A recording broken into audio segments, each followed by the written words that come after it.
Awakening by S.J. Bolton. Read by Alison, Reid. Prologue. The darkest hour I've ever known began last Thursday, a heartbeat before the sun came up. It was going to be a beautiful morning, I remember thinking as I left the house, soft and close, bursting with whispered promises as only a daybreak in early summer can be. The air was still cool, but an iridescence on the horizon warned of baking heat to come. Birds were singing as though every note might be their last, and even the insects had risen early. Making the most of the early morning bounty, swallows dived all around me, close enough to make me blink. As I approached the drive leading to Matt's house, the fragrance of wild chamomile swirled up from the verge, his favourite scent. I stood there for a moment, staring at the gravel track that disappeared around laurel bushes, kicking my feet to stir up the scent, and thinking that chamomile smelled of ripe apples and of the first hint of wood smoke on an autumn breeze. And I couldn't help but wonder what it might be like to walk up the drive, steal into the house, and wake the man by rubbing chamomile on his pillow. I carried on walking. When I reached the top of Carter's Lane, I saw the door to Violet's cottage was slightly open, which it shouldn't have been, not at this hour. I drew closer and stood on the threshold, looking at the peeling paintwork, the darkness of the hall beyond. She was probably an early riser. Old people usually are. But at the sight of that open doorway, something began to tense inside me. The doorstep was damp. Someone with wet shoes had stood here minutes earlier. It didn't necessarily mean anything. It could easily be coincidence. But none of the reassurances I could summon up seemed to soothe away a growing sense of disquiet.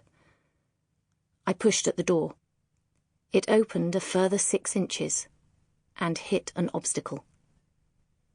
"Violet," I called. No reply. The silent house waited to see what I would do next. I pushed the door again. It moved a few more inches, revealing a damp trail on the floor. I squeezed round it and stepped into the hall. The sack behind the door was Hessian, with a string tie pulling the opening tight. It looked like the sandbags the Environment Agency produces when floods are imminent. But I didn't think this sack had sand inside. It wasn't heavy enough for one thing.